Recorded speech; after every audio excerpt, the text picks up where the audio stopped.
por dia, 6 horas por dia ali. Porra! Caralho! É. Então você leva a sério pra caralho isso. A gente tem que levar a sério. Pra você ter uma ideia, eu gravo os meus vídeos com antecedência. Ontem eu finalizei a primeira semana de janeiro de vídeos. Caralho, mané. Que doideira. Finalizei a primeira semana, tá? Então, com todo tipo de vídeo. Eu tenho 34 playlists no canal e aí eu vou colocando conteúdo dentro dessas 34. Sejam as análises, seja desmistificando as crenças populares, um monte de coisa desse tipo. Por um minuto eu confundi, na verdade. Achei que você tava falando que você ficava 5 horas estudando guitarra. Fico 5 horas estudando guitarra por dia. Sério? Sério. Eu achei que você tava falando... Agora eu confundi. Eu achei que você tava falando do teu canal. Porra. Não, cara, olha só. Ele Ontem ele... ele finalizou a gravação dos primeiros vídeos de janeiro. Por que ele faz isso? Que aí ele tem, eu imagino, tem um tempo livre, entendeu? Entendi. Pra poder me dedicar aos estudos de música. Entendi. Então você é tipo o Renato Cariani, aquele cara que tem tudo... Foco louco. Tudo certinho. Assim, eu não conheço o Cariani. Eu preciso conhecê-lo. Cariani. Eu conheci, tô fudido, mano. Cariani, vamos fazer o Projeto Spook 2021. Aqui, ó. Isso aqui, ó. Essa meleca, essa pandemia me fez crescer 15 quilos. A culpa é da pandemia, né? Cara, o mal sempre vem de fora, né? O mal vem Tô ligado. iFood. Os caras ficam me entuchando esses hambúrguer. Os caras chegam lá em casa com hambúrguer, eu não sei porquê, cara. Do nada. Aí, ó, tem uns hambúrguer aqui do Capeta. Antes eu treinava 1h30 por dia, 1 hora. Aí não dá, cara. Dá pra ver que você tem um bracinho aí legal. Caralho, ele é fortão mesmo. Vai, tem o bucho agora, então a gente fala que é o Honda. Não, vai. Ainda bem que eu não sou o Dalcin, cara. Pensou, ia ser... O cara tá passando fome ali, rapaz.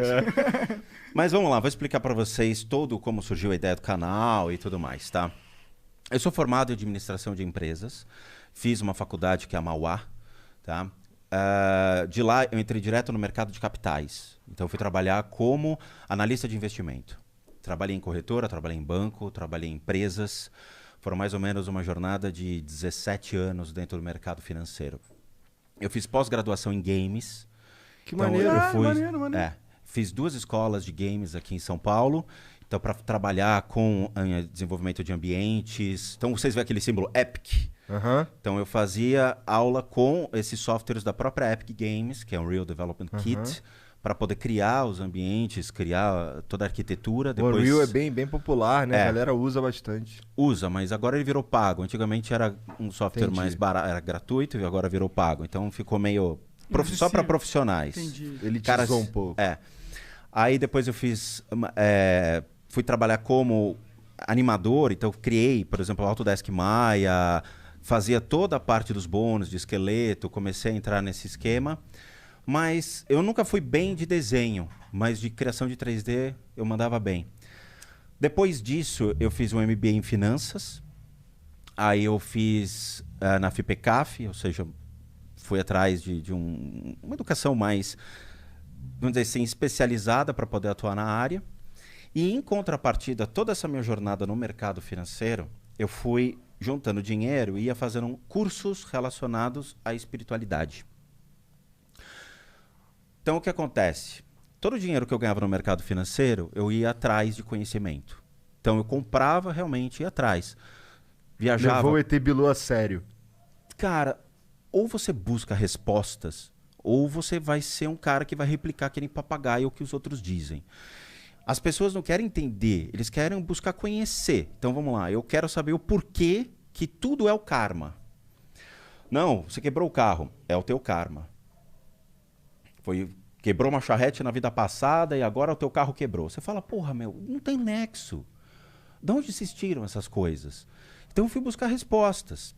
Foi isso que te levou ao budismo, essas respostas? Não, o que me levou primeiro à jornada espiritual é, de novo, aquela historinha, né? Eu comecei a ver coisas aos 6 anos de idade.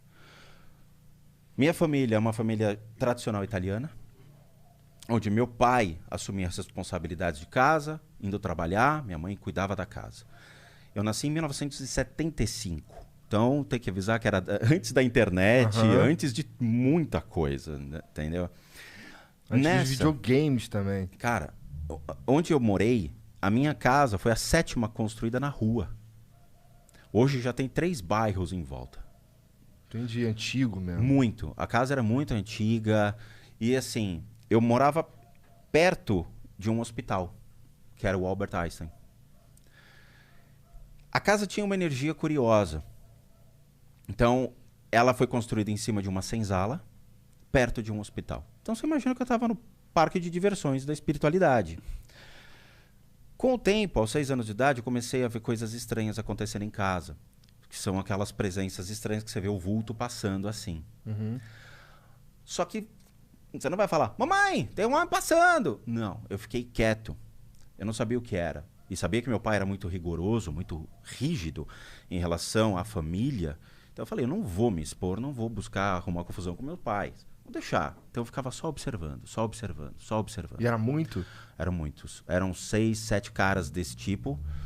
Eu vou te descrever como eu lembro deles, tá? Lembrando que o que eu tô te passando é uma ótica de uma criança. Sim, tá. 2 metros de altura, mais ou menos uma largura de 1,5 metro, com os olhos vermelhos. Acompanhava meu pai. Para onde meu pai ia, eles iam atrás. Eu ficava com medo. E eram vários desses aí? Tudo Eram vários. Bem parecido. E assim, bem parecidos já começa a complicar. Quando você tem diferentes obsessores, beleza. Mas quando você tem iguais, eles abrem margem para muitos problemas e muitos desequilíbrios. Ataques de raiva. Depende muito da maneira como eles se conectam, mas pode levar uma pessoa a ter surtos emocionais. Entendo. Tá? E eu vou te explicar muito legal todo esse conceito. Comecei a ver, mas fiquei quieto. E foi indo. Aos 10 anos de idade, a coisa foi piorando. A casa, naturalmente, gerou um toque de recolher. Então, eu tenho um irmão, a diferença é de 2 anos. Tanto meu irmão quanto eu, nós sabíamos que a casa tinha alguma coisa. Então, nós passamos a escutar coisas estranhas na casa. Um dos fatores, por exemplo, a gente não saía do quarto. Então, dava 8 horas da noite, todo mundo para a cama, porque no dia seguinte tinha aula. Só que a gente ficava acordado até mais tarde para ficar escutando sons estranhos, porque sabia que acontecia. Teve um dia que eu acabei escutando alguns barulhos estranhos vindos da cozinha. E a minha casa era um corredor de mais ou menos 10 metros que levava para 2 quartos grandes, que eram 2 suítes onde meus pais ficavam, e eu e meu irmão dormíamos juntos. Tinha um outro quarto aqui e um outro quarto aqui, que eram quartos de bagunça e de brinquedo. Um corredor grande, cozinha, sala de jantar. E embaixo era uma sala de visitas, que ninguém entrava. Ninguém entrava. Por que ninguém entrava? Só por que não? Eu vou explicar, a história é maior. Entendi, tá. Tem muita coisa legal, Caralho, cara. que doideira. Eu escutei um barulho na cozinha, eu levantei e botei o ouvido na porta. De repente eu escutei passos vindo, porque era carpete. E meus pais estavam dormindo já há muito tempo. Escutava e parava. E sabe, quando criança, vai aquele ponto de interrogação em cima direto. Você fala, caraca, o que tá vindo? Chegou uma hora que eu olhei pelo buraco da maçaneta para procurar. Aí escutei uma voz que ecoava dentro da minha cabeça, não passava pelo ouvido, falando, volta pra cama. Velho. Apertou. Eu fui direto, mas eu pulei pra cama e me enrolei. A partir desse momento, eu comecei a ser notado por esses seres. Então, todas as vezes que eu passava pelo corredor, dava para vê-los entre os quartos, observando quem passava pelo corredor. Eles estavam esperando meu pai. E o pior é que, assim, eles saíam no momento em que meu pai entrava em casa. Então, eu sabia que meu pai estava chegando quando eu via a movimentação desses seres. Caralho, cara. Que loucura. Era incrível. Era algo que você sempre os via. Sempre. Se você tava em casa, você tava vendo esses troços. Sempre. Só que em contrapartida também tinha coisas estranhas que aconteciam. Então uma vez, era altos e baixos. Tinha o dia que eu via, tinha dia que eu não queria vê-los e eu me distraía com outras coisas. A distração da mente faz com que você não perceba mais eles. Você está distraído, você está fazendo outra coisa. Tá. Na minha época, videogame, eu fui ter videogame muito depois.